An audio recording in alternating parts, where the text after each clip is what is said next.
Many years ago now, I used to teach English in China. During one of my holidays, I travelled out to the far west of the country, to Tibet. Not up to the high mountainous plateau, but down to the grasslands that are now in the Chinese province of Xinjiang. Whilst I was out there, I saw something incredible.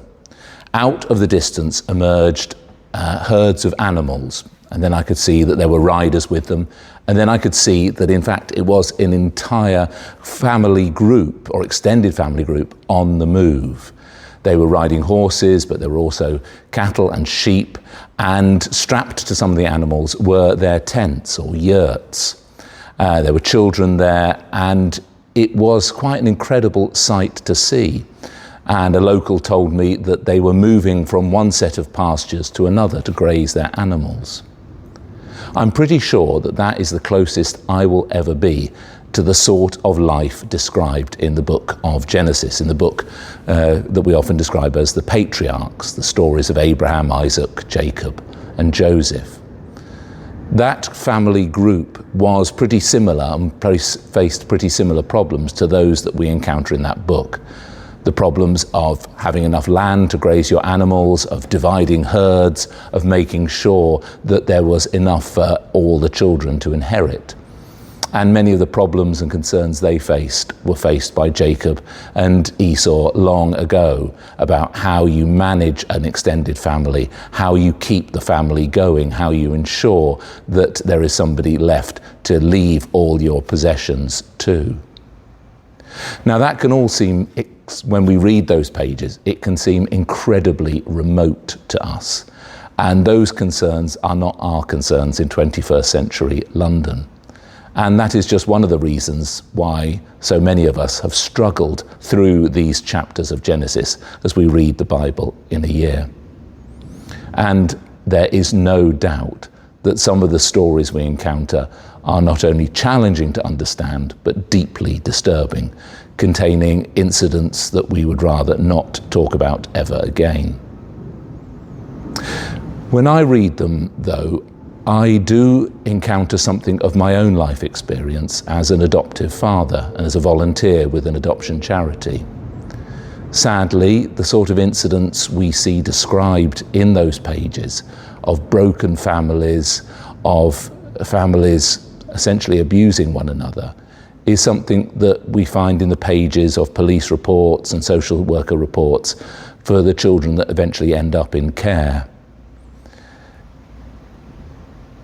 It makes hard reading, and it was hard reading for us and for other adoptive parents as they see what their children had gone through before.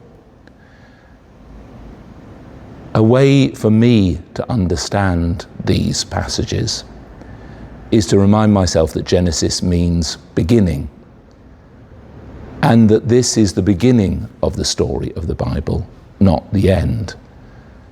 You will have heard the well-worn expression of when people are giving directions, well, I wouldn't start from here.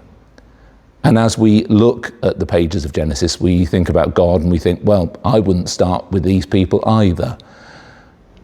But God chose to start somewhere. He started where people were, not perhaps where they should be. And so he started with these people who were deeply flawed, who had done lots of things wrong and would continue to get things wrong.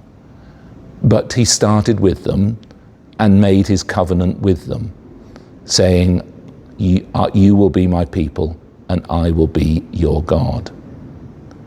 So perhaps as we struggle through these last chapters of Genesis, we might like to hold on to that thought that this is the beginning and that there is hope in these pages for all of us.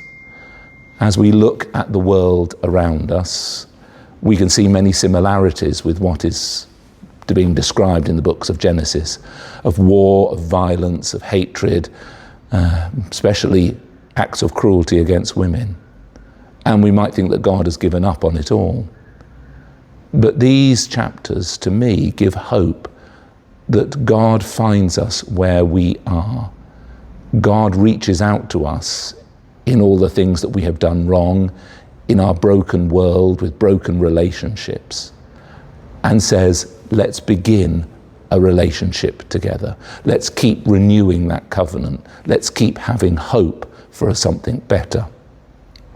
And of course, Genesis is just the beginning.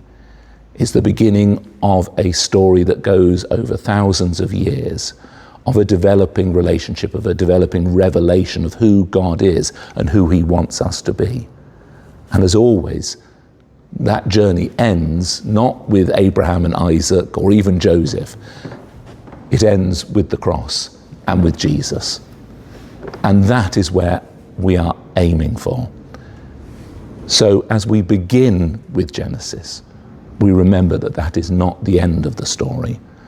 And we, like those people I met in Tibet so long ago, we take up our belongings, we travel on through the story of the Bible and see what God has in store for us. So well done if you have read most of Genesis by now, and don't worry if you haven't and can't face it. But let's press on together. We've begun with God, we will end with God.